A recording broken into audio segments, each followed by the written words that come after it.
یونس علیہ السلام اور بڑی مچھلی۔ پیارے بچوں، آپ میں سے ہر ایک نے مچھلیاں ضرور دیکھی ہوں گی، چھوٹی چھوٹی، رنگ برنگی، ننھی منھی اور بڑی بڑی بھی۔ اور کیا آپ کو پتا ہے کہ مچھلیاں اتنی بڑی بھی ہوتی ہیں کہ انسان کو ایک ہی دفعہ پورا نگل لے؟ جی ہاں، اتنی بڑی مچھلیاں ہوتی ہیں۔ اور ایسا ہی ایک واقعہ قرآن میں بھی مذکور ہے، جس میں مچھلی نے ایک نبی کو پورا نگل لیا اور وہ اس کے پیٹ میں زندہ بھی رہے۔ تو آئیے ہم آپ کو پورا واقعہ تفصیل سے سناتے ہیں۔ ملک کے عراق میں دریائے دجلہ کے کنارے نینوا نام کا ایک بہت خوبصورت شہر آباد تھا۔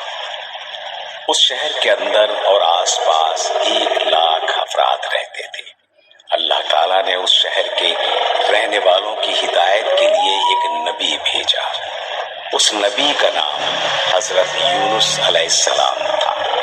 حضرت یونس علیہ السلام نے اس شہر کے رہنے والوں کو اللہ تعالیٰ کے اوپر ایمان لانے کی دعوت دی اور مسلسل کئی سال تک ان کو اللہ تعالیٰ کی طرف بلاتے رہے، لیکن اس نافرمان قوم نے آپ کی دعوت کو قبول نہیں کیا اور مسلسل اللہ تعالیٰ کی نافرمانی کرتی رہی، یہاں تک کہ حضرت یونس علیہ السلام مایوس ہو گئے اور ناراض ہو کر شہر سے باہر ساحل سمندر پر گئے۔ وہاں جا کر حضرت یونس علیہ السلام نے قوم کے لیے عذاب الہی کی بد دعا کی۔ اس کے بعد آپ ایک کشتی پر بیٹھ کر وہاں سے چلے گئے۔ کشتی جب ساحل سے کافی دور چلی گئی تو اچانک سمندر میں طوفان آ گیا۔ طوفان انتہائی خطرناک تھا، بڑی بڑی لہریں شور مچاتی آتی اور کشتی سے ٹکرا جاتی۔ اتنا خطرناک طوفان دیکھ کر کشتی میں موجود تمام مسافر ڈر گئے۔ کشتی کے مالک نے کہا، لگتا ہے کشتی کے ساتھ موجود ہے جو اپنے آقا مالک سے آگاہ ہوا ہے، جس کی وجہ سے طوفان آیا ہے۔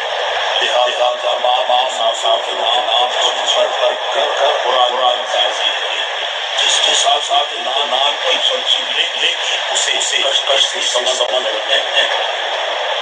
جب قرآن اندازی کی گئی تو حضرت یونس علیہ السلام کا نام پرچی میں نکلا۔ آپ نے خود ہی یہ دیکھ کر سمندر میں چھلانگ لگا دی۔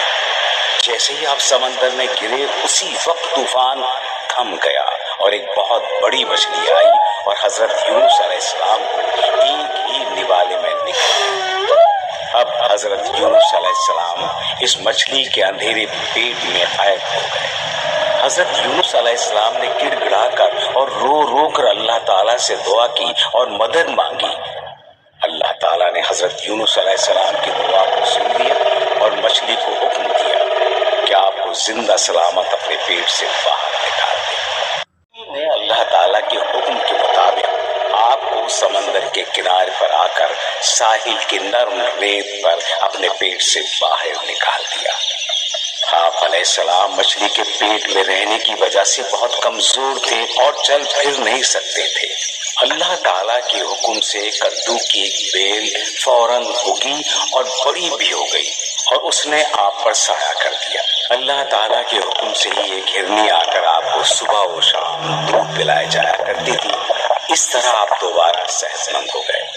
ادھر دوسری طرف آپ کی قوم کو جب پتہ چلا کہ آپ نے اللہ تعالیٰ کے ہاں ان کے لیے عذاب کی بد دعا کی تو وہ لوگ فوراً تمام کے تمام ایک کھلے میدان میں جمع ہوئے اور اللہ تعالیٰ سے رو رو کر معافی مانگی اور توبہ کی، جس کی وجہ سے اللہ نے اپنا عذاب ان سے ٹال دیا۔